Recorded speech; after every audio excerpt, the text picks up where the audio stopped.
And I'm gonna chase it, and I'm gonna chase it. I know we can't ignore it, no matter how hard we try.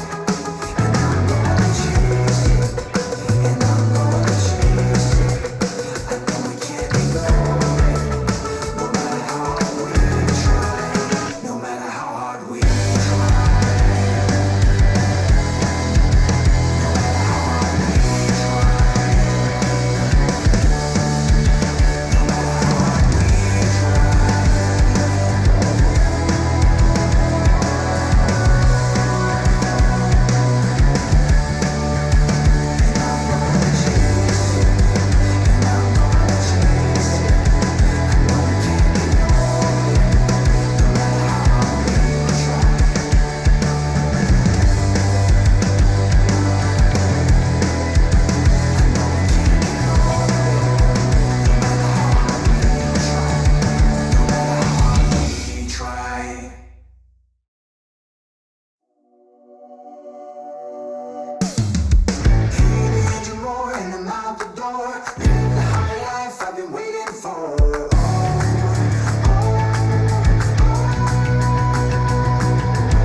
Hey guys, and welcome back to the English Shooting live stream. It's been a couple of weeks, sorry about that, and been novel videos out, but thank you for joining me this evening. Of course, the main topic for this evening is going to be all about this shooting on the movie set Rust, involving Alec Baldwin. There's a little bit of housekeeping beforehand, though. We will be talking about other things as we always do, and of course to remind you that this is interactive, so if you want to ask a question, there is a chat box. You can put any questions or topics in there that you want, and I will try my best to get into them and try and answer or talk about any topics that you want to. It's very interesting already reading. I do sit here and see all the comments coming in before the stream. And just like I've seen online already, there's quite a divide. There's an incredible divide between where people think the blame lies, and I have to be perfectly honest, I am quite astonished. And everyone's entitled to their own opinion, and of course, as you all know, I certainly have my own. So it's quite interesting to see the way I see it, how easily some people want to let Alec Baldwin off the hook. You know, and I'm not, you know, necessarily going to give the game away straight off the bat and say, yeah, it's you know, it's all his fault and he should be completely accountable for it. But there's so many people that it's almost just like, yeah, somebody just hands you a gun, you assume it's all right. Like, okay, just remind me never to shoot down the range with you. But yeah, but I hope you've had a good couple of weeks. I apologize, there hasn't been a lot of content on the channel, not only the past 2 weeks, but prior to that. I do have a very good excuse and a very good reason. I've finally got onto the property ladder, finally in my own place. So as everyone always says, it's one of the most stressful things you can do. It was stressful because of the amount of time it was taking, not necessarily because the process itself was actually that stressful. It just, you know, a few things that came down to the wire. But anyway, we're in. It took a shitload of time, which unfortunately took into bit into all the video time and live stream time, and we moved in last Thursday. So I hope you can forgive me and understand why there wasn't a live stream last Thursday, because everything was very much in boxes. And any regular viewers and watchers of these streams and this channel, yes, there's been a bit of a mix up behind us. Literally 5 minutes before the stream was going round, I'm dangling the lights behind there to give that lovely blue glow. It's shit, like, because as you can see, like, the top's white and the bottom's blue, but I'll sort that out at another point. And I'm looking at an abundance of boxes in front of me, so, but you don't need to see that. You can see all the nice little trinkets behind me. But yes, this is going to be a dedicated studio. Most people would call this the master bedroom, but no, we've stuck the bed in the smaller of the two double rooms, and the biggest room will be the studio. So it can only go up from here, I hope. Anyway, I mean, it's a really expensive studio. Houses are not cheap and easy. Don't buy a house, just rent. It's far easier.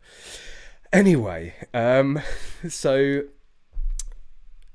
yes, who is to blame? What is the ins and outs of all of this? Whilst I haven't necessarily been that active online, I have been following this very, very closely. First of all, let's get it just cleared up. It wasn't a prop gun, right? Prop guns cannot fire anything. Prop guns, apart from if you want to beat somebody to death with one, they're not going to do anything, right? They are a gun is an inanimate object, but they are a non-functioning. There is no possible way to put ammunition in that firearm or that prop, pull the trigger and have great fireworks. Yep. Don't you know I'm live streaming? Anyway, so yes, it's not a prop gun. This whole analogy or this whole statement that it's a prop gun, absolute bollocks. It was a real firearm. Now, in the movie business and in the filming business, it is perfectly normal to have live guns that are capable of live fire being used on set, because they make for very good functioning blank firers and also for dummies. And yes, you can get a plethora of very realistic imitation firearms that, again, no possible way that they could be fired or could pose a danger to somebody, but you are talking serious high budget Hollywood films, and as gun nerds, we'll all know how we love to nitpick and get into the nitty gritty when we watch a film and there's something not quite right. So using a real firearm, and personally I don't think there's anything wrong with using a real firearm in a film set or for any sort of non-live fire shooting, as long as there is proper safety procedures and certain golden rules are followed. So it was a live fire guns. There are 3 types of ammunition that they would be using. There are blanks, which are usually crimped or they have some sort of cap.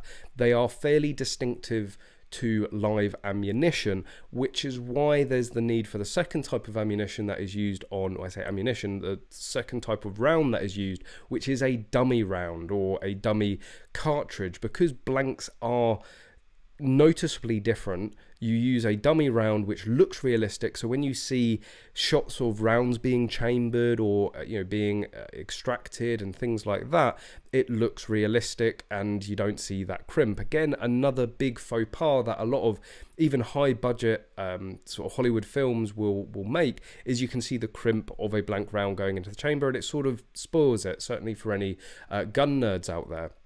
Then, of course, there is the live fire round. There's the ammunition that you'd be using for general targets shooting, for general plinking. And obviously what seems to have happened, and I think the only way it doesn't get really silly throughout all of the failures that have come to light so far, is that they thought they were using dummy rounds, completely inert rounds that looked realistic. They weren't actually dummy rounds, they were live rounds, and this poor lady was shot. And you do have to say, we're focusing here on the blame game. The most important thing overall is the father and the child that have been left behind from this person. Who is actually to blame actually pales into insignificance to the person that has lost their life. There are still an abundance of people online asking the question of who is to blame, what is going on, what is the deal, and hence why we're talking about that now. But do bear in mind that somebody has died in this, and it is overall a tragic accident. I don't believe there was anybody on that set that intended for this to happen. I don't think there was anybody on that set that wanted this to happen. So as in terms of blame, there is still going to be a lot of people that are very torn up about this, no matter how big or small their part to play in this is. Rich Weston, thank you very much. Towards a cactus plant for your new home. Now, I was thinking more like a Glock lamp, but no, much appreciated. So that's sort of the lowdown, the facts of it, and what has come to light more recently is that they were actually rehearsing a scene, and within this scene, it was written in the script that they needed to point the gun at the camera. Now, a lot of so-called online experts have said, well, of course you need somebody behind the camera to be able to operate it. So if you need that shot, if it's absolutely fundamental that you get that shot where the camera is lined up with the barrel, there has to be somebody in front of it. Absolutely fucking not. The amount of times that I've filmed for for this channel, for Gunroom TV, for product videos for Magload, and product videos for a plethora of other companies, where I have ended up getting shots down the muzzle or shots from in front of the shooter whilst they are shooting live ammunition. I cannot count the amount of times that I've ended up getting that shot. And there has never been a time where I've been behind the camera, right? And it's not like I have a full Hollywood setup, but there is fairly cheap, available technology and equipment out there, even for people at a sort of lower level filmmaking in hobby.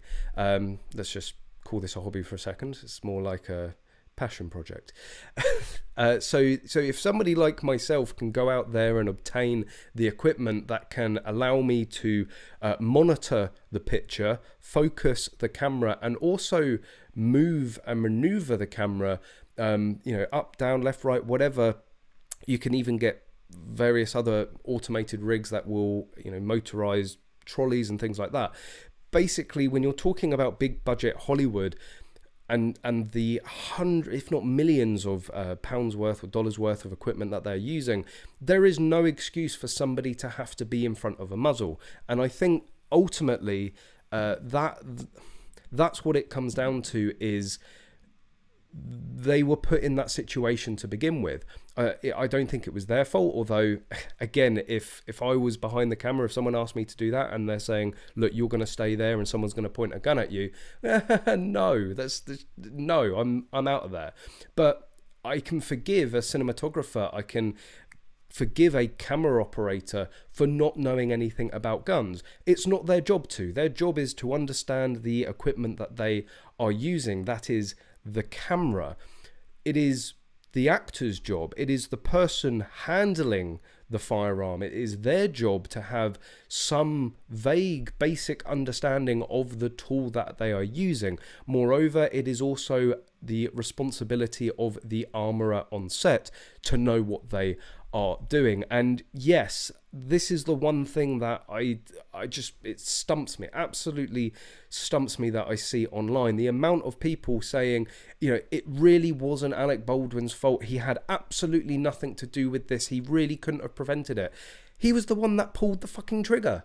You know, it's this mentality that the person operating the tool, the piece of equipment, is somehow not in any way responsible for when something goes bad with that tool or equipment.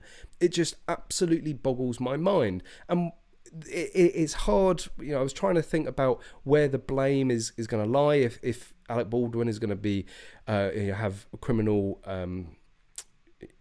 is going to be charged with, with a criminal act. And I think you do, it starts to get very muddy, and you do have to split it between sort of the moral blame and moral obligation and the legal blame and the legal obligation. Because as shooters, the 4 golden rules, and yes, there can be as many rules as you want, but the main core 4 golden rules: know what's beyond your target, don't put your finger on the trigger until you're ready to pull it, treat all guns as if they are loaded, and don't point the gun at anything you are not willing to destroy. That for me, those are the 4 golden rules. The break of any single one of those rules doesn't lead to an accident. It is the combination of broken golden rules that leads to it. It really does seem that Alec and the crew there, and even the armorer, had absolutely no comprehension of these main rules. But this whole premise that using this tool, they don't have any culpability in using it. When you look at the legal aspect, no, I don't think legally they are, or Alec Baldwin is responsible, because these golden rules are just that. They're rules. There are rules that the shooting community uses. They're not law. It isn't against the law for somebody to, put their finger on the trigger before they're ready to shoot. It is not against the law to, treat a gun that as if it is unloaded. It is not against the law to not know what is behind your target. Breaking those rules isn't a criminal act. It is not a legal responsibility. It becomes more of a moral responsibility. So personally, I really don't see him being charged criminally for it. From what I know and what I've read up on the US law, or certainly the law within the state of New Mexico where this was taking place, is that it is incredibly hard to prosecute somebody for negligence. You need to be able to prove that they had some prior knowledge that this accident might take place. So in terms of the individual, in terms of the actor, Alec Baldwin wouldn't have known that there were live rounds in there. Was it his moral obligation to check? Abso-fucking-lutely. Was it his moral obligation to make sure that that gun wasn't pointed at anybody? Absolutely. Was it his moral obligation to treat that gun as if it was loaded? Absolutely. But none of those are legal responsibilities. It then gets even more complicated because he was an executive producer, and the executive producer, the roles of that, the roles of an executive producer do vary. It can be purely promotional and financial. They're the person responsible for raising the money to get a picture in production and to get it out on the shelves and to promote it and to get it into people's hands. But that can also extend to actual on-set coordination. They could potentially be responsible for hiring certain individuals, hiring roles, and orchestrating the team to make sure that the production takes place. No one knows yet how far Alec Baldwin's responsibility extended to. If it was his responsibility to make sure that there was a competent armourer on set, then potentially he has failed in that obligation. Is that a legal obligation? Probably not. It's probably more of a civil. I can certainly see him getting sued, but any which way, I cannot see criminal charges being brought against him. The criminal charges, I think, undoubtedly will be with the armourer. It was their legal obligation, it was their responsibility, and ultimately the liability was on them to make sure that the guns were safe, to make sure that they weren't going to hurt anybody. And obviously they didn't do their job. That was their legal, not just moral responsibility, but their legal responsibility. I can see criminal charges being brought against that person.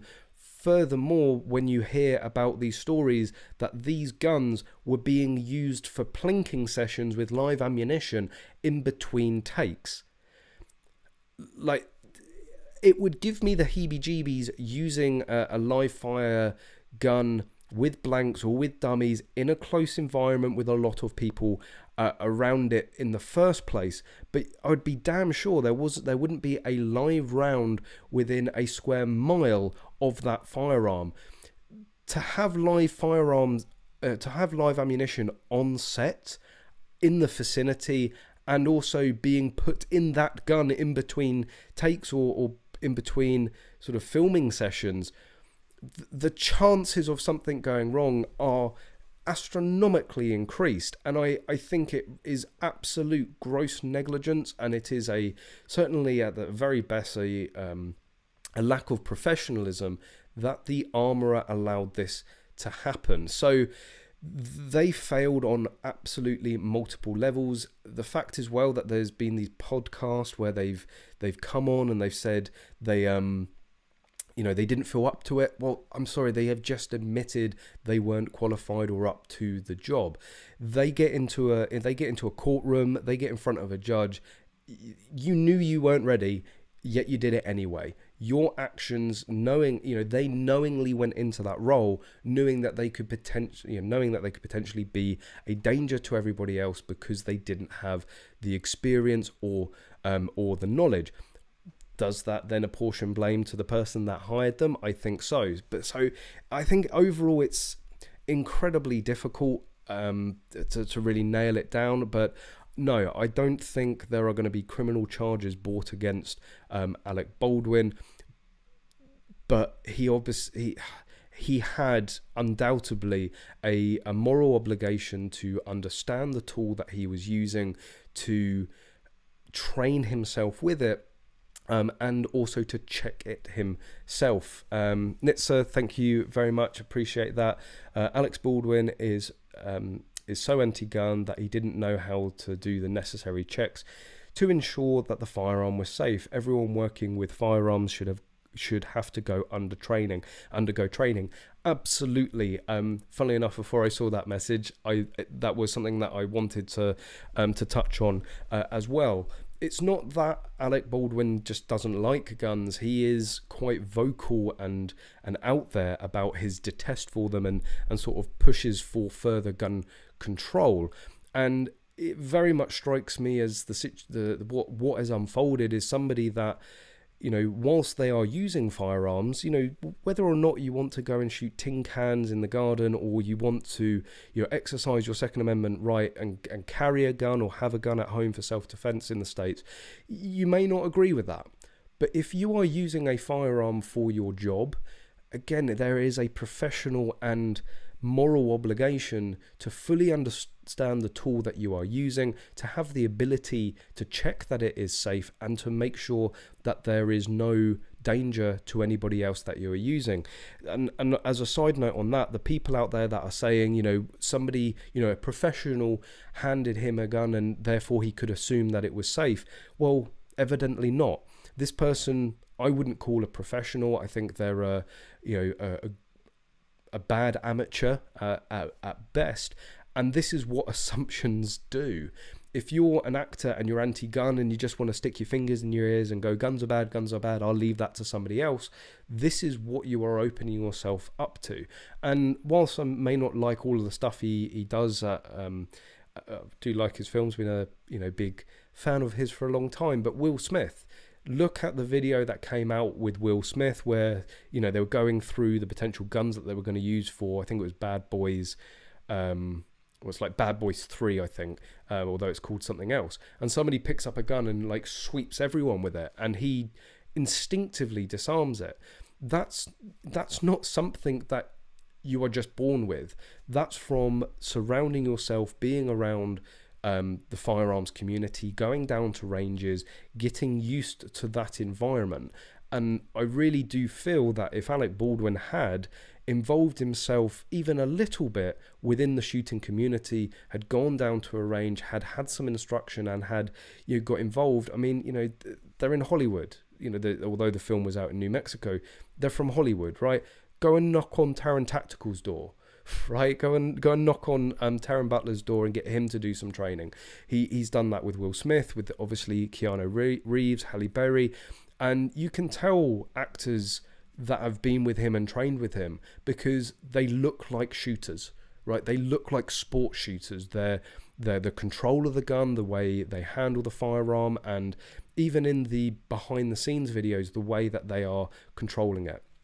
What also went wrong with this particular incident as well, from reports that I've seen today, is that first of all, this was a rehearsal.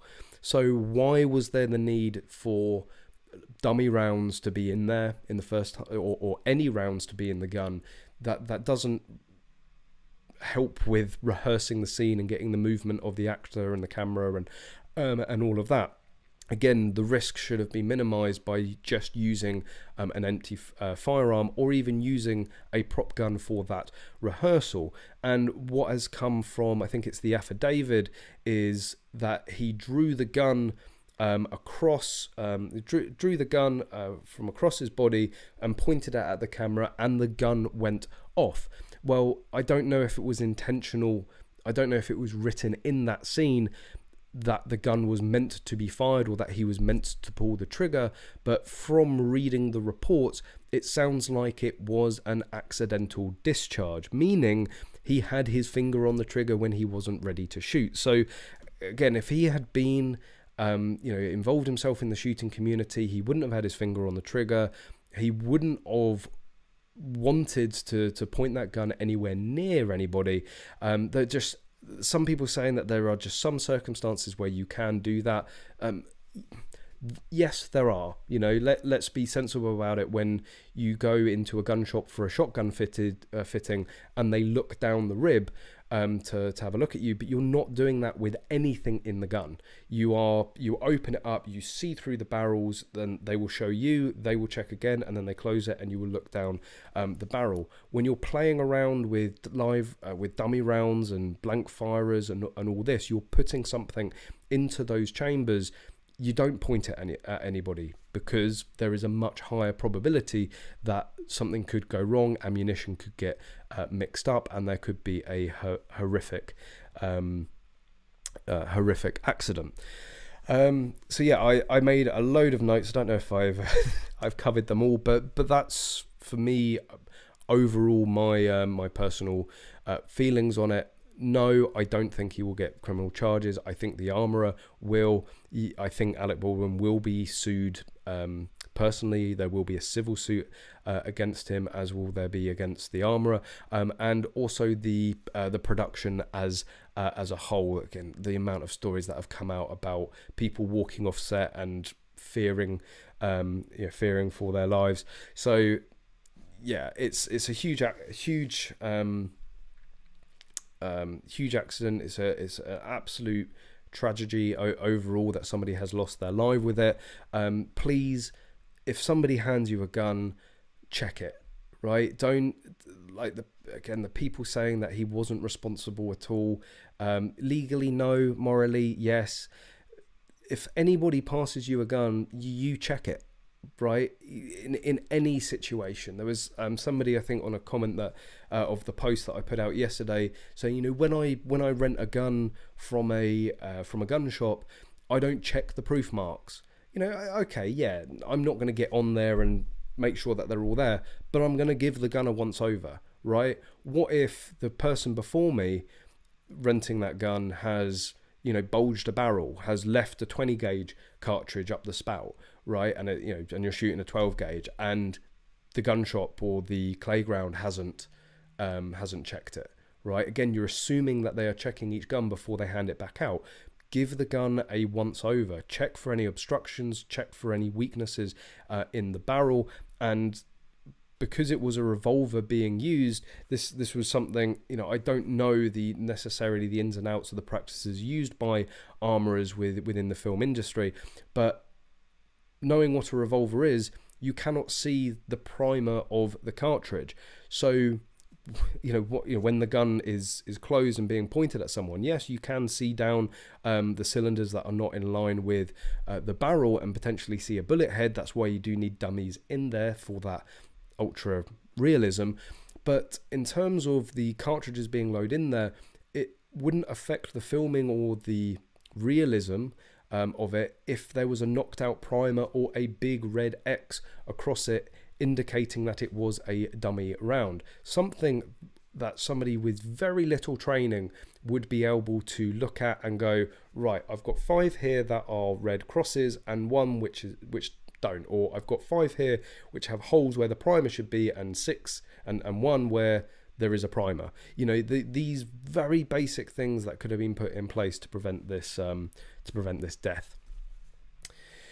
Manslaughter by negligence. Again, we covered this. So the way I've read it from the US laws, you would still have to prove that there was some knowing negligence. That and the thing is, you know, Alec didn't know.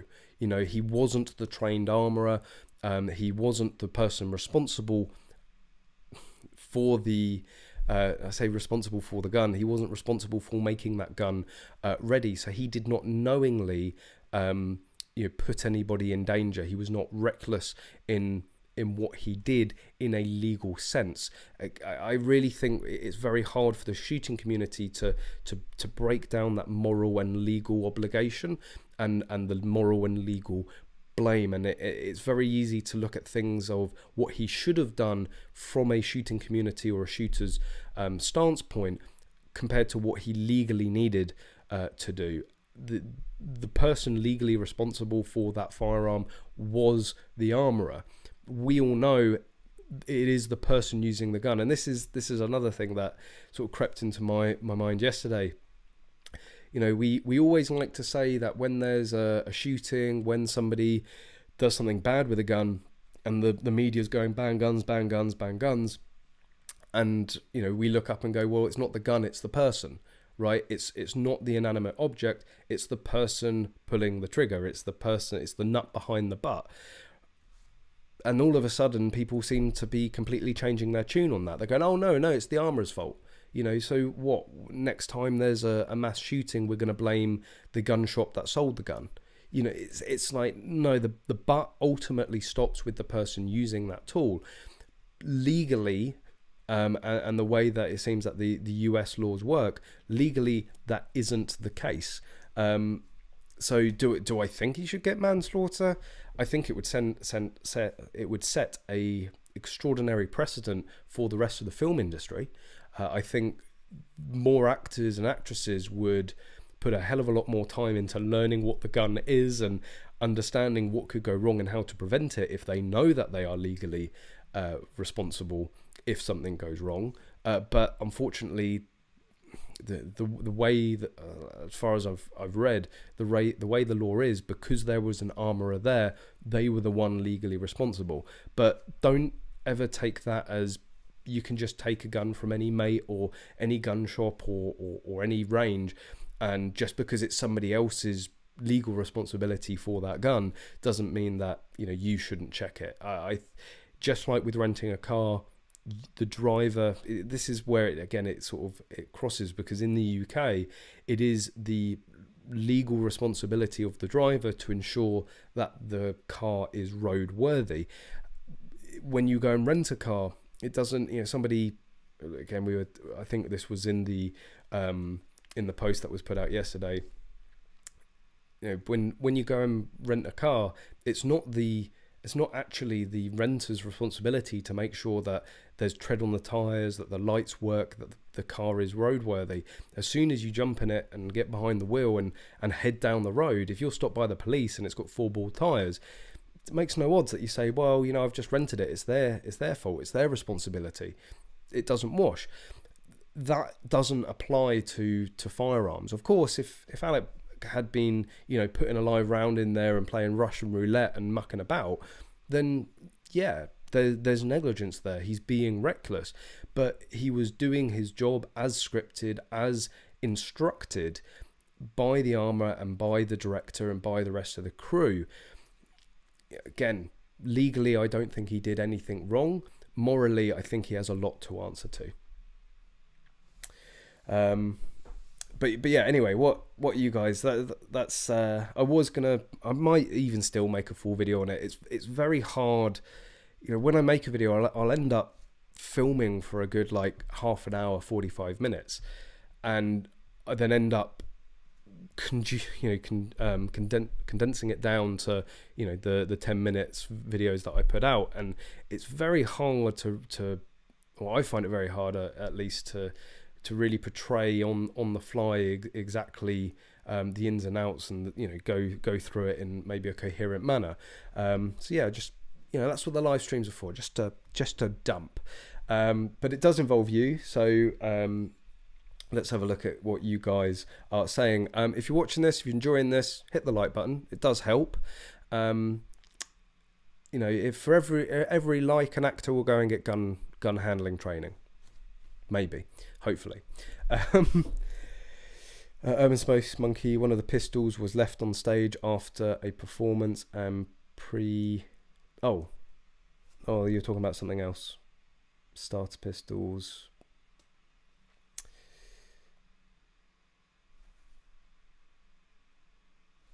Yeah, it's you know, you go around picking up random guns, something's going to happen, right? Alex should be made an example of. See, I think he already is, right? I mean,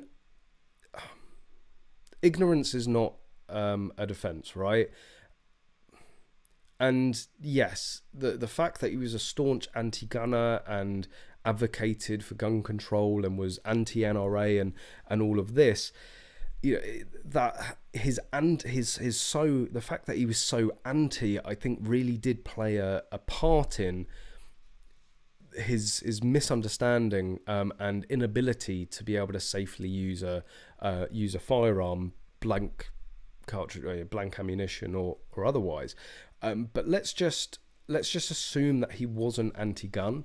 Let's just assume that he was any old actor that hadn't gone and got specialist firearms training. It's not a requirement. It's not a lawful requirement. It's not it's not a lawful requirement for an actor or actress to go and get any sort of training for a firearm before they use one on a set. So he wasn't legally doing anything wrong by not going and getting training. You know, a car, if an actor is going to drive a car on the road, they still need to have a license unless it is closed roads, you know, so you still need to abide by the law as you're filming, but there is no legal requirement, certainly in the US, to have any formal training. So I don't think he necessarily did anything wrong there legally. Yes, morally he should have gone and done it, and I do think that he did as was instructed by the armourer, by the director. He followed the script the script was to point the gun at the camera.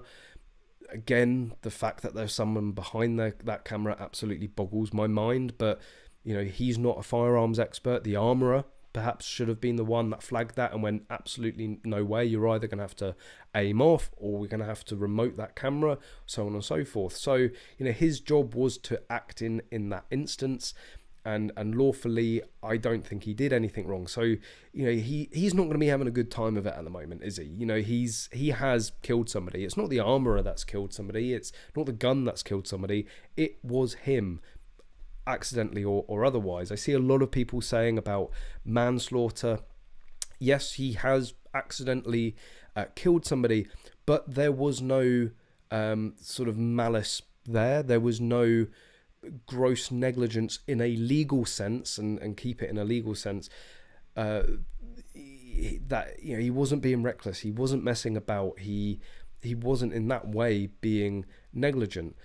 Just because within the shooting community, if you did something like that, you would be called negligent. That's not a legal term. Again, breaking the 4 golden rules isn't a legal. Following the 4 golden rules is not a legal responsibility or a legal requirement. Breaking any of them is not going to get you in prison unless a subsequent accident happened. So I think he has already been made an example of. I think Hollywood would have been very shaken up on this. Of course, you know, Bruce Lee's son, is it Aaron Lee? He was killed on the set of The Crow. I'm sure back then there was adjustments made, there were changes made to the way firearms were used. But yeah, this was like back in the 1950s, 1960s, I think it was. Maybe when was it? The Crow. Let me just double check that. I'm probably horrendously wrong. 1994. Massively wrong. So yeah, 1994. So I'm sure there were big changes to the way that firearms were used on set then, but we're talking nearly 30 years ago. Health and safety has evolved massively in that time. The requirements around everything on set has massively changed. You know, they talk about stunt actors being killed. I think, you know, every time that happens, they're going to bring in more and more requirements and safety procedures. So I think Hollywood will take the lesson from this. I think there will be big changes. I think one of them is the reduction of use of real firearms on set. You know, there is now CGI. CGI is incredibly expensive to use and time consuming. So, you know, lower budget productions might necessarily be able to go forward to that. But I don't know. I can't see Hollywood stopping completely using live firearms to film their movies. I can see a lot of procedures being changed. I think a lot of directors will learn from this and will make sure that whilst they may want that down the barrel shot, never to put somebody the other side of the camera when that is being done, or to make sure that guns are always aimed off. Alec Baldwin was set up. The truth is, brother, it's a setup. They caused the problems. Okay, you just keep smoking that green stuff, all right? Pulling the trigger must indicate culpability. Like, again, morally, yes. I think morally and professionally, I think yes. Yeah, like it's pretty hard. Yeah, but again, morally, yes. I think morally the butt stops with him, but legally, I think it will be the armorer based on, you know, UK law, US law, and, you know, what I've read so far. You know, that we can get into whether that's right or wrong. You know, maybe the law will be changed. It will be far bigger than Hollywood and film sets. Perhaps they will change the law to give a clear definition and understanding of, you know, if you are pulling the trigger of a gun and it kills somebody, no matter if you have a so-called professional armorer on set, you are going to be the one ultimately responsible. Again, I think that would probably achieve the most. I think that would send the biggest message to Hollywood, because it's like our guidance here in the UK, right? They love to ban things and to make more laws and all this. No, what you actually need to do is give more guidance. We've talked about this, off of the back of the Plymouth shooting, and they're talking about, tighter this and stricter that. And it's like, well, no, why don't you actually give the police and people vetting clearer set out guidance of exactly what they're meant to do? And perhaps that's what they need to do legally in the US, is to define exactly what the law is, who is exactly responsible, and therefore, I guess Hollywood would then need to set out its own within the unions that they have, the memberships that they have, to set out procedure of what to do, and then people can follow it. I think that would end up, if they know legally, if they pull the trigger and they kill somebody, an actor or actress is going to go and then learn the tool. They then know it is their responsibility, therefore they're going to take it more seriously. And ultimately, I think that's what's gone wrong with Alec, is he's so anti-gun, he's like, I'm going to leave it to somebody else. It's not my responsibility. That's a tool that somebody else is going to set up for me. And then this accident has then happened.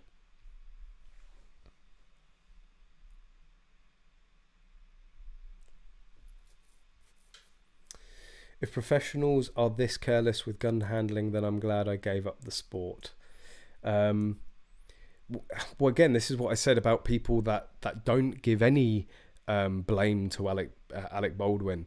I don't want to be on a range with you. If you think it is okay, regardless of morally or legally, if you think it is okay to just take control of a firearm and start using it without basic understanding and without checking that gun is safe, and we're not talking about actually going and shooting.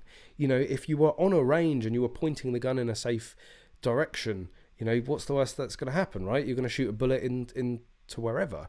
But in the case of, say, a gun shop, right? This going back to when you get measured for a shotgun. I've done it before, and the first time it was not a comfortable experience, mainly because of what I ended up paying. But it's, when you're there and you're like, point the gun at me, I'm like, no. They're like, no, seriously, point the muzzle at me. And it's like, okay, like 1 sec. They've handed me the gun and said it's clear. Okay, I'm about to point this gun at this person. They've said it is clear, but before I do that, I am going to absolutely check it is. And you do. And again, this is the procedure for most gun fitments, is that the fitter will check the gun. They will show you the gun and make sure that you are, you are clear and safe, and then you break it and you do the measurements. So, both people are involved there in checking that the gun is clear, and I think that's ultimately what has failed here. There's been a singular point of failure. Everyone has assumed, or everyone has said, well, it's the armourer's job, I don't want anything to do with it. If everyone took their, basically played a role in checking that it was safe, if 2 or 3 people inspected that gun and looked, perhaps at least one of them would have seen that it wasn't safe to use.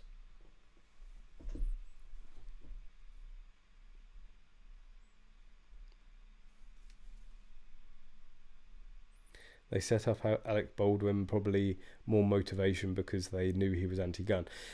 The thing is, though, as anti-gun goes, like, Alec Baldwin is like on the lower end. There are a lot of other actors and actresses that would be, I think, a far bigger target for being set up like that. Again, keep smoking that green stuff.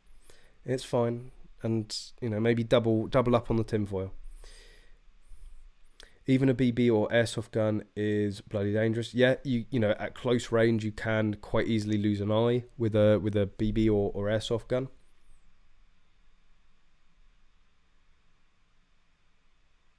The question is, would a reasonable safe measure have prevented the tragedy? The answer is yes. Is it reasonable to expect the person who is holding the gun to check if it is loaded before? It is reasonable to expect. It's reasonable to expect, but again, it's not a legal requirement. Like this is where it becomes grey, because it's down to liability. It's down to whose job it was, and it was the job of the armourer. It wasn't. Again, it was the moral obligation of Alec Baldwin to do it. As shooters, we all know that. But in terms of the legal system, you know, the liability is going to get shifted, in my mind, to the. I might be completely wrong on this. Like, this is just my thoughts on it, but I think legally the culpability is going to get thrown onto the armourer. It was their job. They were the one that said it was safe. They were the ones that took on the liability of declaring that gun safe. You know, if I was the armourer, maybe use something like, I've prepared the gun to the best of my knowledge, or to the best of my knowledge, this gun is safe. Would you like to check it? Right, in that situation, if they go no and then use it, you can sort of go, well, I asked if you wanted to check it, right? But you know, or if Alec had then checked it, not knowing what he was doing, and then shot somebody, well, you could say that was negligence, because he didn't know what he was looking for and assumed that it was okay. The Will Smith clip is a great example of a professional handling a prop firearm. Absolutely, I'm going to bring that up. I'm sure you've all seen it, but it does.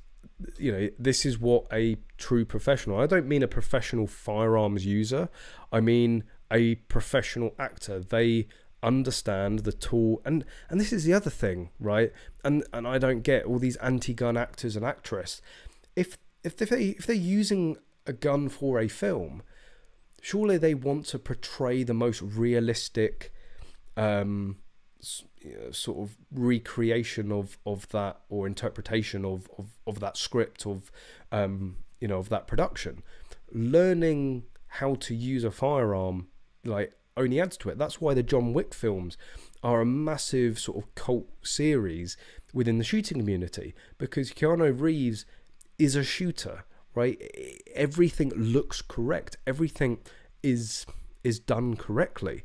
So, you know, this is why it boggles me that actors and actresses, to make them better actors and actresses, don't go and get this training, regardless of safety, regardless of preventing accidents. Just being able to portray their character better. You know, some, hotshot cowboy is going to know their firearm inside and out. They're going to be able to manipulate it and do whatever they want with it. You know, an actor that doesn't like guns isn't going to know how to, and that is going to show on screen. Let's go Will Smith, gun safety. So, yeah, if you haven't seen this, this is what I think Alec Baldwin should have used as an example. So yeah, I think it's picking the guns for Bad Boy 3. But, there we go.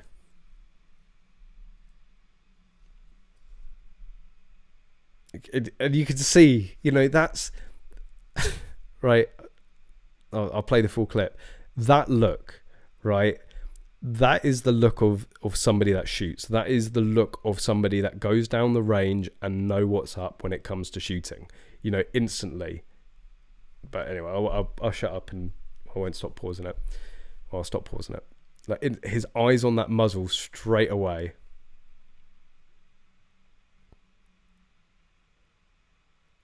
And they're not even on a set there. They're not even on a set there with dummy or blank ammunition. That is in like a prop room, or that's in an armory where the guns are just laid out on a table, right? The assumption would be that the guns are stored unloaded. But as we all know, you don't assume that. And Will Smith has demonstrated that he obviously doesn't assume that. It's and you never should. You should never, as far as firearms are concerned, you should never assume whatever, regardless of your legal responsibilities. You should never assume when it comes with a gun. That's why you treat every gun as if it is loaded. If it is a live fire gun, if it is a gun that is capable of shooting a projectile, you always assume that it is loaded.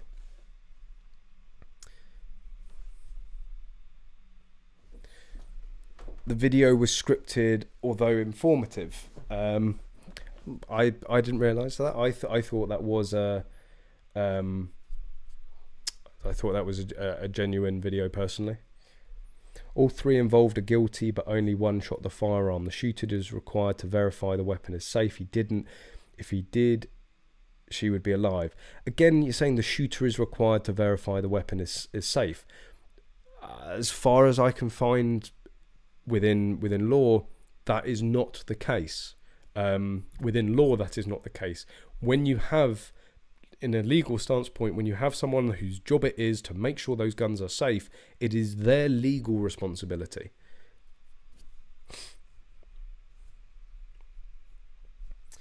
All actors and actresses should be prohibited from ever making a movie where firearms are used. I don't know necessarily, that's like someone bad with a gun goes and, somebody bad goes and does something bad with a gun, and we should ban all guns.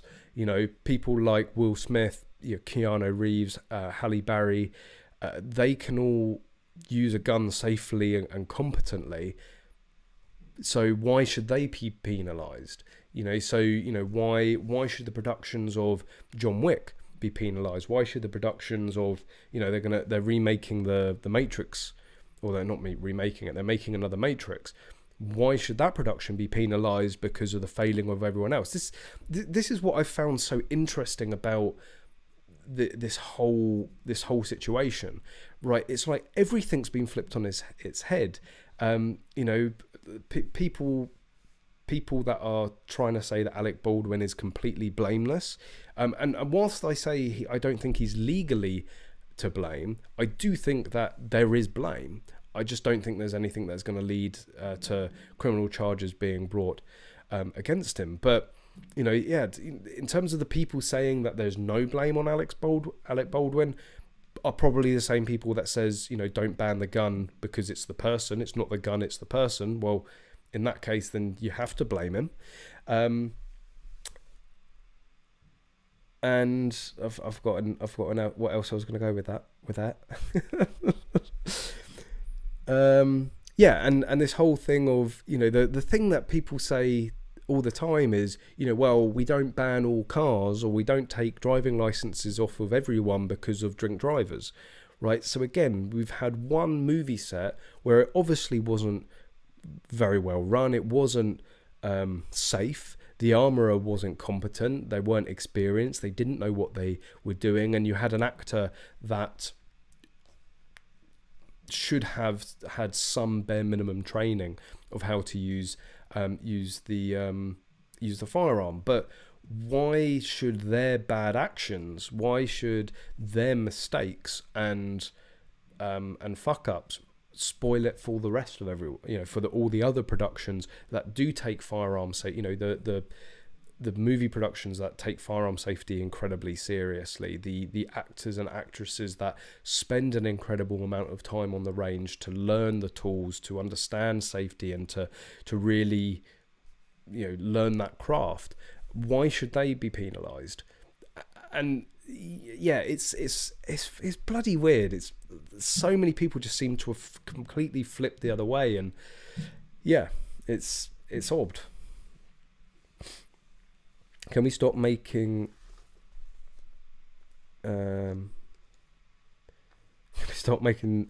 categorical statements about New Mexico law based off a couple of news articles online? I can only go on from what I can find. It's not just news articles. I've gone further than that. You can find a lot of things online.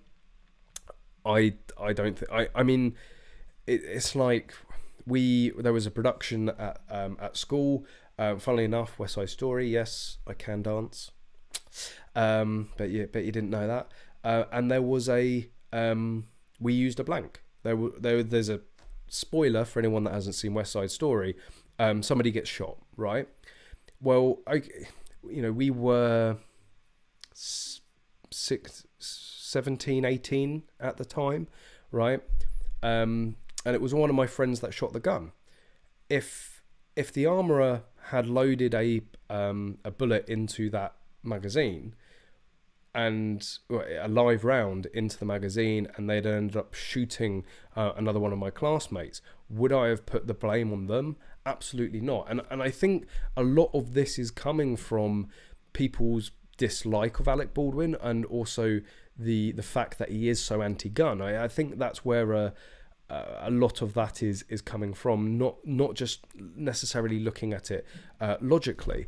In that situation, my friend, they're 17, 18. We are in England, so obviously the availability of firearms and certainly handguns are very very, very scarce. But in that situation, I don't see there being a requirement for them to go and train and understand that. They are say a young adult, if not an adult, being 17. There is a professional armourer that has been hired for this one scene, for this one shot.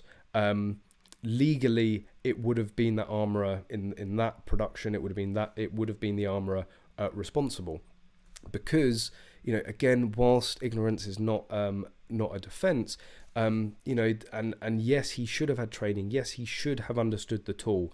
That wasn't a legal responsibility. So his defence is, I didn't know. And as far as I can see from New Mexico law, unknowingly being negligent is not a crime. So but we'll see. As I said, I can be wrong. I'm not claiming to be an expert of New Mexican law, but and people are going to have their opinions, and we're going to have our differences about how this should play out and what the repercussions should be. The armourer should be in prison, like, without a shadow of a doubt. Alec Baldwin, I think, civilly, I think he should be writing the family, at the bare minimum, a very, very big check. But legally, should he be going to prison? I don't think so. That's just my, do I think he's to blame? Morally, yes. I think we do have to split out this moral and legal. Your classmate should not point the gun at anyone. You can point behind them. It looks the same to the audience. Again, at this point, I could say maybe, in a way, we've all been in Alec's shoes. This was a period where nobody on the stage knew what they were doing with a gun, right? A blank firer or otherwise. And I believe it was a blank firer. So, yes, they can put a live round in one. Well, I don't think actually they would allow a live round to be fed into it, but no one knew what they were doing. It was under the instruction of the armourer for our production.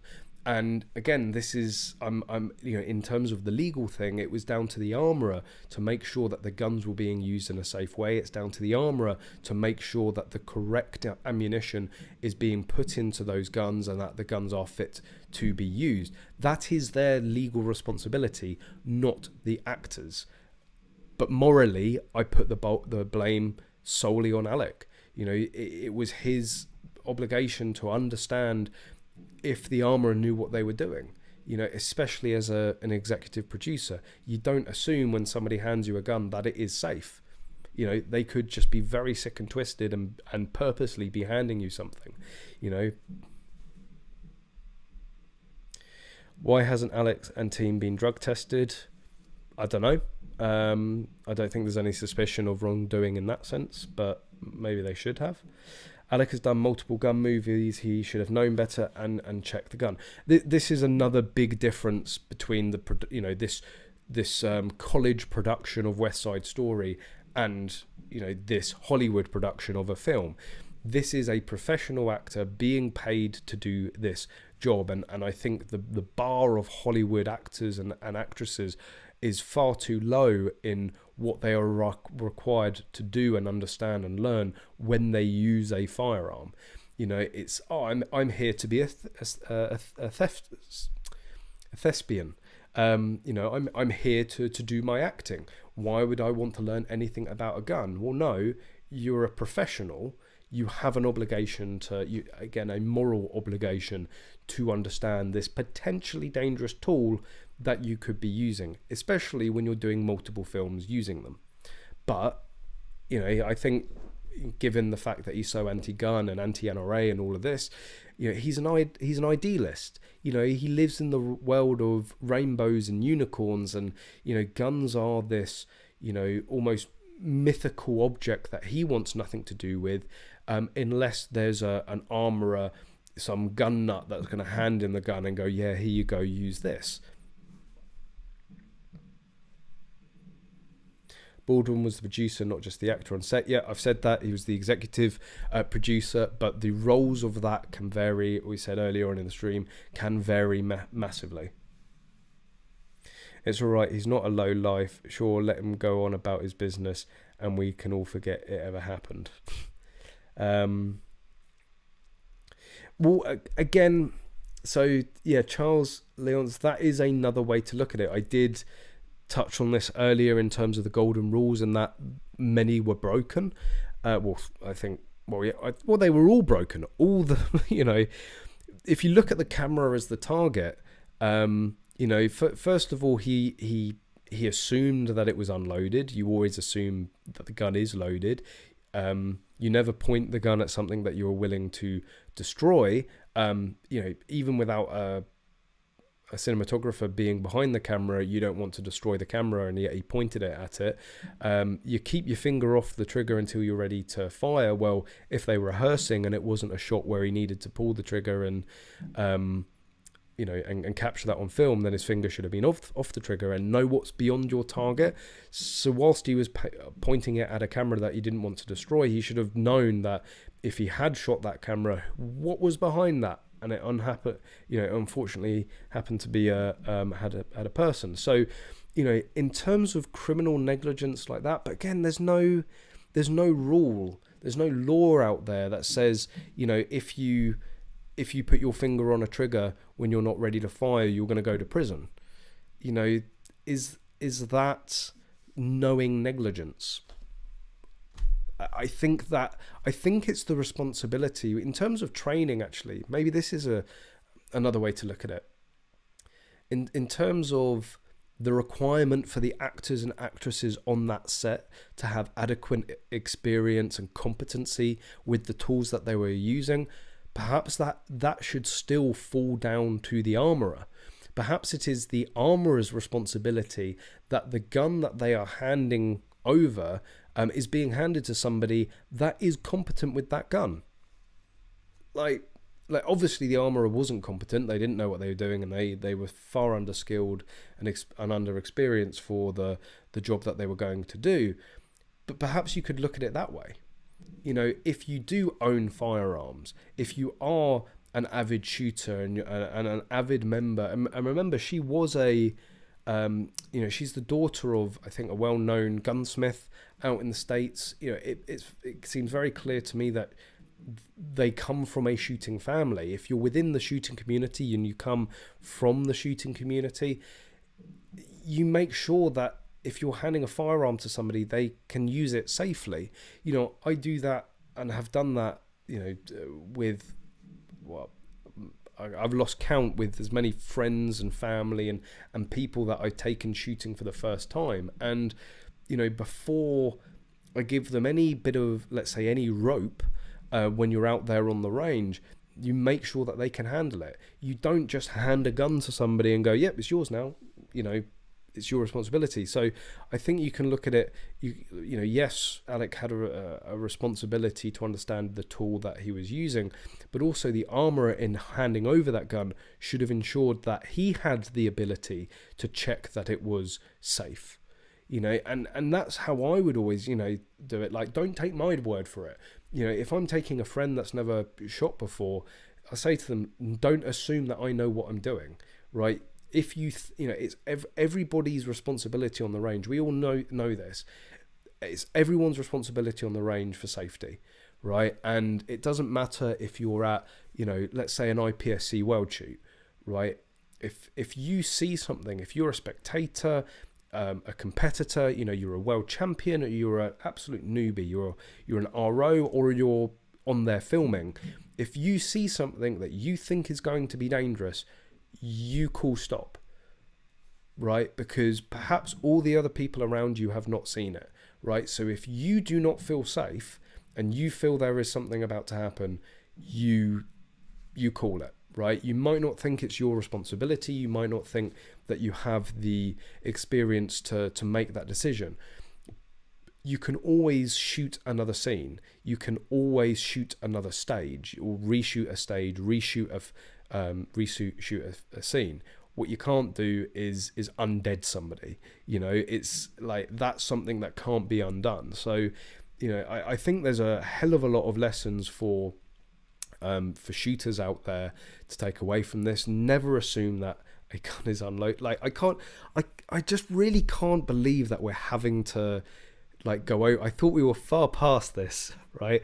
Going over these very basic things. And this is it. As I'm not surprised. I'm you know, as horrible as it sounds to say, I'm not surprised that an anti-gun actor that calls for gun control has ended up shooting somebody with a gun, because they're completely mindless in what they're doing with that tool. That is literally an accident waiting to happen. What I'm more surprised about and shocked about, and in some ways angry about, is people from the shooting community that are just like, oh no, it's fine to assume that a gun is unloaded if someone's told you. It's like, well, sorry, when did that start being a thing? Like, when was that okay? Right? You know, it's not. Never ever assume that a gun is unloaded when you're told it's not. Or never assume that a gun is unloaded when you're told it's unloaded. You just golden rule. That's one of the 4 pillars of gun safety. Like, Jesus.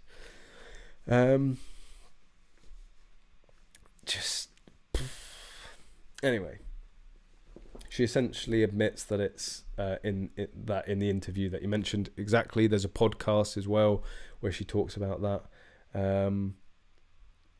She only started working as an armourer as a last resort to leech off her dad's success. So it was suicide. How was it suicide? I don't get that. Armourer should have told Alec he must check the gun himself. Absolutely. Well, this is what I was saying, you know. There's just so many things. This is why we have all these rules, you know, the 4 golden rules. This is why when you know, things are different, you know, US, UK, but in every professional range that I've been to, there are layers of safety. There are numerous things. And, you know, when you just have one person checking and one person taking all that responsibility, it is a single point of failure as soon as that one person isn't up to the job. And I think this is ultimately what Hollywood will learn, is not to trust the armourer, right? Because the armourer can be a dickhead. Like, the armourer can be inexperienced. You know, the actors should, everyone on set should be able to tell if a gun is clear or not. You know, what if, you know, the focus pillar, right? That's maybe a more obscure, you know, a grip. Oh, it does, like, what's like the director, right? Let's just say the director. You know, everyone's packed up for the day and the armourer's left a gun. You know, any member of that team could be there, the last person there, and they've noticed that a gun hasn't been locked up, right? Everyone on set should be in that situation, be able to unload that gun and to make it safe and to ensure that it is safe. If there are firearms being used, everyone within that vicinity should have some basic level of understanding of firearm safety, in my mind, in my opinion. And who bought live bullets on set? Absolutely. They should be... well, it's hard because Did they knowingly bring those bullets there, or those live rounds? Did they knowingly bring those live rounds onto set to cause an accident? No, right? Is it against the law to take a gun that is being used for a film and go and shoot some tin cans out the back between takes? It's a really bad idea. I think it's utterly moronic to do something like that, especially when that gun is later going to be pointed at people potentially. Again, I think that's a bad idea as in itself. But you know, should they be charged? Should criminal charges be brought against them? Like, I don't know. I don't think so, because again, I don't think they were legally doing anything wrong. But you know, again, morally, whoever did bring that live ammunition on set, I think morally has a lot to answer for. And I really wouldn't be surprised if it was actually the armourer. And I mean, that's probably what's happened, is that he's like, oh well, you know, I like guns. You know, in between set, I'll take a few of these Hollywood superstars shooting, and you know, get to know them and have a good old time. You know, when you're dealing with dummies and blanks, you don't have live ammunition anywhere near it. The chances of mixing that up are just too high. Did Alec have a say in who is hired? Seeing her dad was popular, maybe he thought she was good. That's still on the boss for not getting a pro armourer for a Western movie. Yes, again, this is another way where potentially criminal charges could be brought against Alec Baldwin if it was his responsibility to make sure that, you know, the right person was hired for the job, and he hasn't. Then I actually think that is the hiring of the right people and the management of the set is a far higher likelihood to bring criminal charges against Alec Baldwin than the pulling of the trigger. I think that is, if he does get charged criminally, it will be through the mismanagement and negligence of hiring somebody that didn't know what they were doing.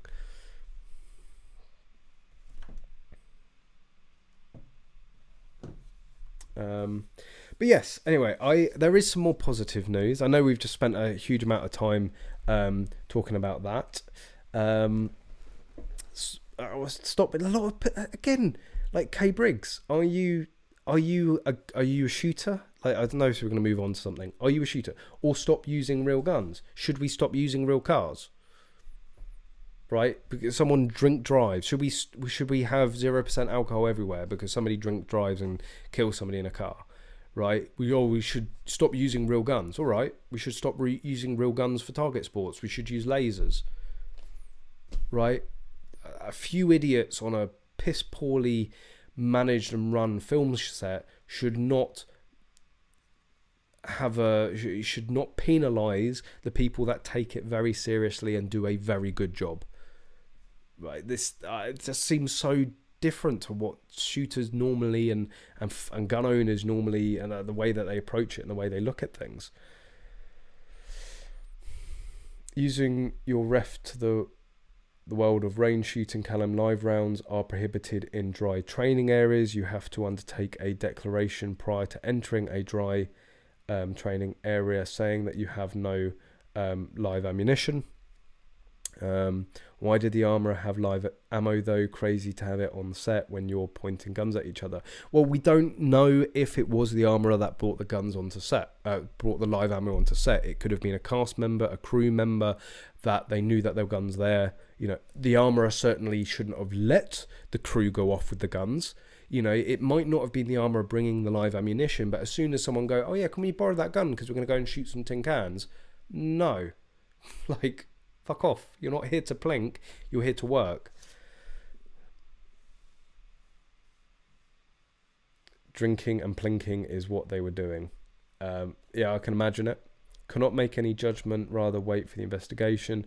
There are multiple people involved to this tragic incident of this channel for the sake of Halyna Hutchinson's. Well, you know, if you felt that strongly, you didn't need to comment.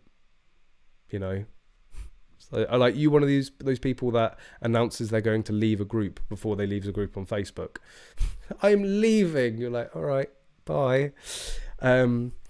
Well, somebody bought live ammo and thought it was acceptable to go plinking. Absolutely. Again, I think that's completely unacceptable. People who take personal responsibility instead of blinding, trusting experts are currently portrayed as anti-science. So Baldwin will not be held accountable. He's a good sheep. Yeah. Anyway, let's get on to something a bit more cheery, slightly more positive. There is a new range, and you don't have to worry. This will be a professionally run range by a very experienced shooter here in the UK. Someone that I've filmed with a multitude of times, and I'm actually quite it's proud the word. I'm incredibly pleased for him. This is something that he's been talking about for years, and it's great to see that it has finally opened. So anybody in the Manchester area, you're in luck. So there is a new range in Manchester. There's a fantastic article about it. It's called the Heavy Metal Shooting Centre. It's an indoor range, and it's being run by Wayne by Northwest Custom Parts. So there are some pictures of the range here. So a multitude of bay. I believe it's 25 meters. Let's have a look. Oh yeah, and interestingly, it's it can shoot up to an unmoderated 30-06 there, which for an indoor range is pretty tasty. And it's not to do with the muzzle energy, it's to do with noise. So you may even be able to use moderated larger caliber firearms there. I don't know that, but check with them. This is the man, the myth, the legend, Mr. Wayne. I think it's I'm always nervous of pronouncing his last name because it can go very wrong. But let's just call it. There we go. It's Wayne Titterton. You can see why I like to check that before I say it. But yeah, Wayne, I've got a lot of respect for Wayne. He can be let's say a Marmite character within the shooting world. I think he's just one of those guys that knows what he does, is proud of what he does, and won't take anybody any shit from people that think that they know better. I've said before that Northwest Custom Parts has I believe still the largest selection of AR-15 parts available at any one time in the country. Yes, there are plenty of AR-15 builders, AR-15 shops that sure do have a large selection and can get you pretty much anything, but I was blown away the first time I went into the previous shop that Wayne had. The plethora of accessories and parts that he had. So yeah, this is one to check out. So it's a full club range. It's another club so that is running it. Let's see if I can find the name of the club here. Like, I know this is your largest selection of AR-15 parts. That doesn't look much. That is a tiny fraction. There you go. There's a bit more. And I know probably a lot of Americans will be looking at this going, oh, you call that a big selection? Like, yes, unfortunately in America we're not as gifted when it comes to AR-15 part availability as you are out in the States. 50 meters, sorry, that's I thought it was 25. So you're talking a 7-lane 50 meter range. I don't know if they're going to be doing practical there yet, but I'm going to try. Oh, 7. I'm really screwing this up. 10 firing points, although it says so. Oh no, there's 4 more there. I just saw the 7. So wait, there's 11, not 10. Wait, I'm getting very confused now. Anyway, there's multiple lanes, 50 meters. It looks pretty all up to spec and modern and clean, which I know sounds like the very basics, but not all ranges are like that, I can assure you. Electronic targets there.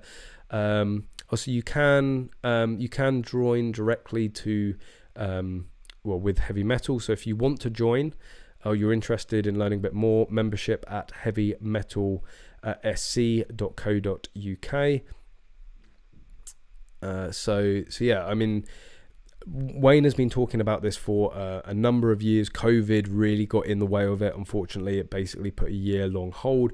But when I was going up there and filming with him with the Armsan, when the Armsan first came out in the UK, there's a number of videos that I went up and filmed with him. The first time I went to Diggle Ranges, he was talking about it then. You know, he had a very small shop previously, and he said, like, the business is going well, I've got enough customers and enough work to really open this up, and I want my own range, for his own testing, for to also for the community. Ranges are a scarce beast here in the UK, so to have another one open up is just absolutely fantastic, and it will be one of those zero shit ranges. There'll be no politics. It will be, you come here, you shoot.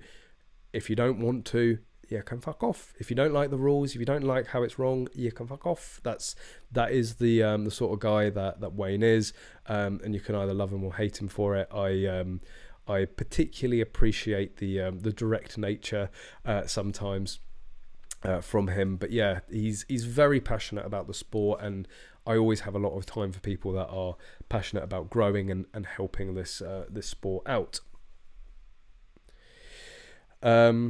So we all agree that Alec Baldwin is an idiot, right? Yes, we can completely agree on that. Like there's no doubt there. Absolute penis head.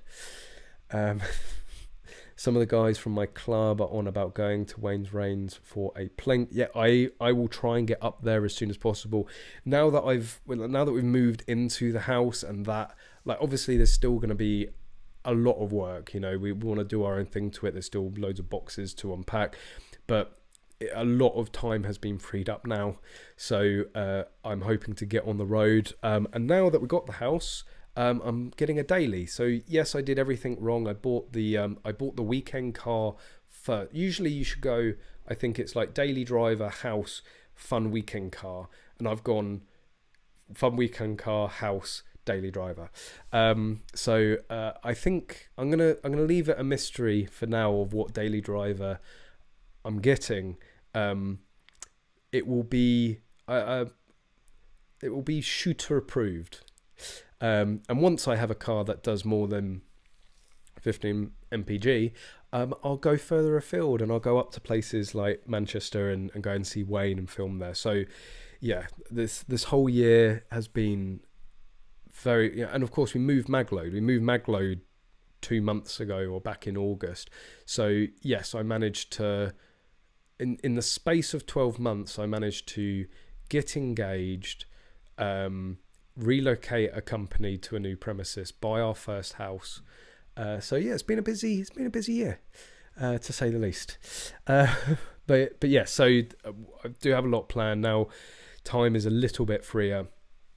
I'm not spending the weekend going and viewing properties. Well, I've got loads of stuff planned. There's been so many things. I wanted to put a dedicated video out for the National Police Survey on the response of Plymouth and what people think. Excuse me. It's been a long year, long day.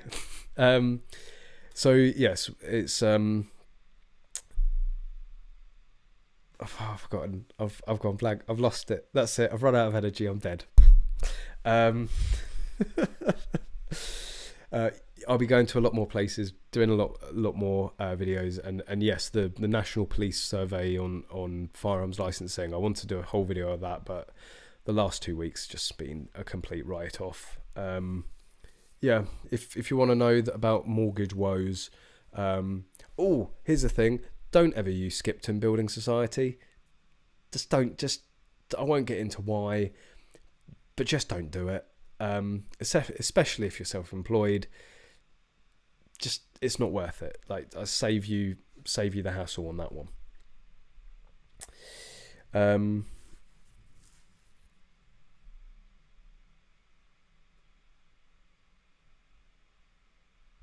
Just to be clear, the gun safety expert who handed Baldwin the gun is the only expert in the world who is unprofessional. All the other experts, especially medical experts, should be believed. I completely disagree with that statement. It's like you only the like you only know that this person was unprofessional because somebody ended up dying. Up until that point, you probably would have assumed that they were an expert, you know. And also, what constitutes someone being an expert? Like I was told by my dad, this was a thing for driving, right? But I use it for sort of like an ethos of life. If you treat everybody like a dickhead, you won't be surprised when they do a dickhead thing, right? And no more is that true than on the roads. If you expect somebody to make a dickhead move, then you're ready for it when they do it. And like personally, I like there's very few people that I trust, and obviously there's scales of trust. Like for instance, Connor's, I will do I will do things on a range with Connors I will do with nobody else, unless they pay me. I've got a mortgage to pay for now. What can I say? So Connors is one of the few shooters that I would never stand in front of a loaded gun. I would never ever recommend, insinuate to do that. But just to, you know, in terms of the level of trust, he is the only shooter out there that I would feel comfortable doing that. Not that I still ever would, because it is just utter madness. But, you know, apart, you know, basically when we go filming down the range, it's not like we put ourselves in more dangerous positions. You still follow the golden rules. But there is more that I will go and film with Connors than I will film with anybody else, because we know each other very well.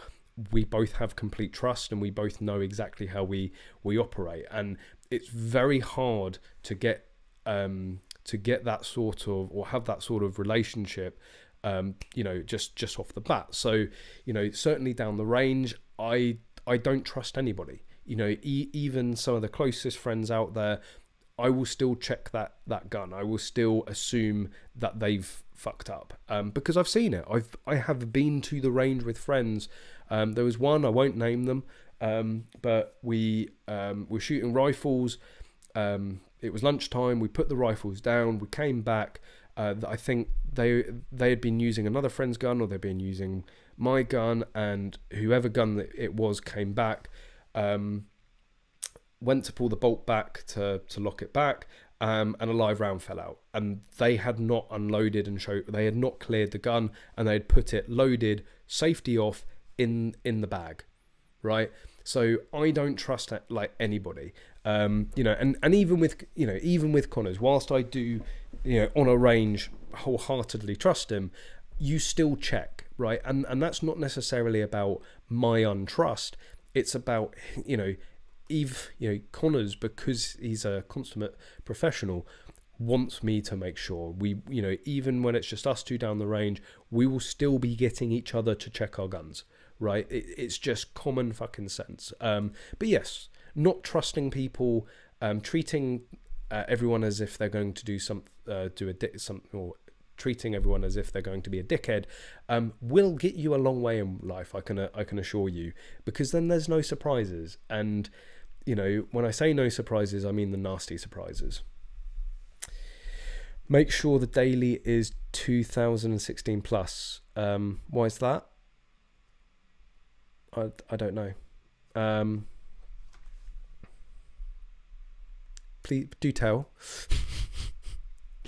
If it was anybody else, they'd be in prison. I don't think so. Again, I've said I don't think for pulling that trigger, Alec Baldwin will see any criminal charges. I honestly don't. Treat every gun as if they were loaded. Oh, absolutely. You know, I can't believe this is what it boils down to, right? The 4 golden fucking rules of shooting, and every single one of them was broken, and that's why there was an accident. How are you supposed to react when someone flags you, though? I was get myself into so much trouble. I don't condone violence at all. and I'm not seriously saying this, but that is for me. I would never do it, but if I was at a range and I saw another shooter punch another shooter, and asked you what the hell was that, and he goes, oh, he flagged me, it would be like a yeah, okay. You know, how do you react when someone flags you? Swearing directed at them quite a bit. Well, first of all, you move, right? You make sure that they're no longer flagging you, and then you have the right to use any vocabulary you want with that individual to portray your displeasure of being flagged. Being flagged on a range, there is no excuse, right? It is inexcusable. There's no justification. You don't do it. So when somebody does do it, it's gloves off, right? You are allowed to get as angry and upset at that person as you like. And you know, and I mean, this is the thing is, again, there's been reports that with Alec Baldwin, you know, and the Rust film set, apparently there were, and I haven't had this confirmed, but reportedly there were already 3 instances of the gun going off when it wasn't supposed to. And it's like, you know, if I was on that set, the first time that happened, it would be like, no, you know, understand what went wrong here, check everything, but I'd be triple, quadruple checking everything from that point. The second time that happens, nah, like, done. No, the first time still inexcusable, but to happen second time, like, no, like, let's burn all the current ammunition we have. Everyone go home. We destroy all the ammunition. We start again and make sure there is no live ammunition around here or anything that is going to go off when we don't expect it. The third time, like, the fact that reportedly there had been 3 instances of the gun going off when not expected. Like, you don't need to be a firearms expert to understand that something is seriously bloody wrong there. Like, that's just common sense. You know, wait, you know, that's 3 times that somebody could have been killed, right? So let's take a step back, fire the current armourer, because they've already fucked up 3 times. Let's not make it a 4th. Anything 2015 and below is up for being charged daily fees. What do you mean daily fees? Oh, with new vehicles, congestion and emission zone charges. I don't live in London though. So what? So do you mean like it should be 2016 or earlier or later? So like after 2016 or before 2016? And anything 2015 below is up for being charged. Oh, I just literally read that, didn't I?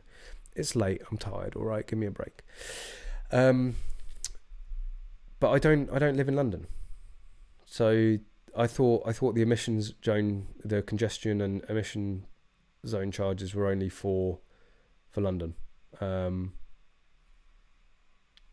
So I will see. Maybe I need to do a bit more research on that. But you know, after buying my fun weekend car, I'm far too poor to afford something 2016 onwards. I'd much rather have everything in the fun car than the daily car.